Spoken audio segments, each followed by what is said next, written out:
6-day Middle East war echoes along a second front, the diplomatic struggle at the United Nations Security Council. A series of emotionally charged meetings keeps delegates debating on nearly around-the-clock basis. Syrian Ambassador George Tomei charges Israel with continued ceasefire violations, saying that Israeli tank forces advanced toward a branch of the Jordan River to establish control of a strategically important water resource. He calls it systematic invasion. Soviet delegate Nikolai Fedorenko heaps abuse and lashing invective on both Israel and the United States.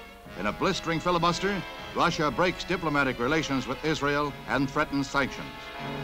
Israeli Ambassador Gideon Raphael answers the truce violation charges, saying that his nation's troop and tank movements occurred before the ceasefire went into effect. Israeli government officers announced their victory wipes out previous armistice agreements and frontiers. And that victory is a swift, smashing, and total one, as crack Air Force, infantry, artillery, and tank corps combine to sweep across the Sinai Peninsula to the Suez Canal, east into Jordan, north into Syria. Thousands of prisoners are taken, while Jordan announces she lost 15,000 troops in the sudden and devastating campaign. Israeli spearheads race to the Gaza Strip, advance across the entire Sinai, taking Sharm el-Sheikh at the mouth of the Gulf of Aqaba, thus breaking the blockade. The old city of Jerusalem is captured, as well as Bethlehem, the west bank of the Jordan, and the drive into Syria stops just short of Damascus. Israel reports close to 700 of their troops killed, over 2,500 wounded. Egypt and Syria announce no casualty figures. Heavy air raids dealt the first stunning blow to UAR forces along the Gaza. A furious follow-up came from artillery, tanks, and foot soldiers. Thus, the main Egyptian force was cut off by the speedy armored columns. It's almost a repeat of the 1956 Israeli victory, but with a shorter timetable. The efficient, well-trained Israeli army completely demoralizes troops of the Palestine Liberation Army of Egypt. Egyptians had no support from the air. Their air force was crushed on the ground by low-flying Israeli jets which swooped in from the Mediterranean, avoiding radar, destroying over 400 aircraft.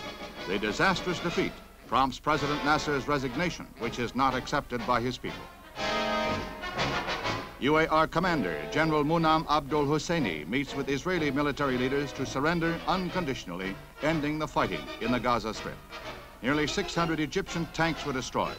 While the Gaza campaign is ended, 3 other Israeli spearheads rush toward the Suez. Israel leaders call it the total destruction of Egypt's Sinai forces. An Egyptian military shakeup follows the crushing defeat.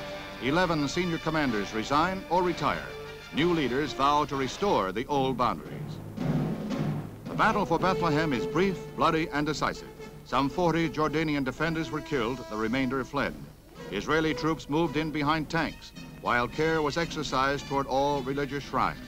A church of the Nativity was untouched. Civilians soon joined Israeli troops in the street, and the town where the Prince of Peace was born quickly returned to normal. Without doubt, the most personally moving moment for Israeli troops was the capture of the old city of Jerusalem, the location of an ancient Jewish holy place revered by the Israelis. The fighting over, thousands of joyous civilians, students, and troops streamed toward the Mandelbaum gates. It's the first time in 19 years that Jews have been allowed to visit and pray at the site of the ancient Temple of Solomon. Jordan had kept the old city barricaded since the declaration of Israeli independence. It was here that Israeli troops acted more like tourists than fighting men, obviously in awe of their surroundings. The sacred Wailing Wall, where Israeli Defense Minister General Moshe Dayan prays, pledging never to give up the old city.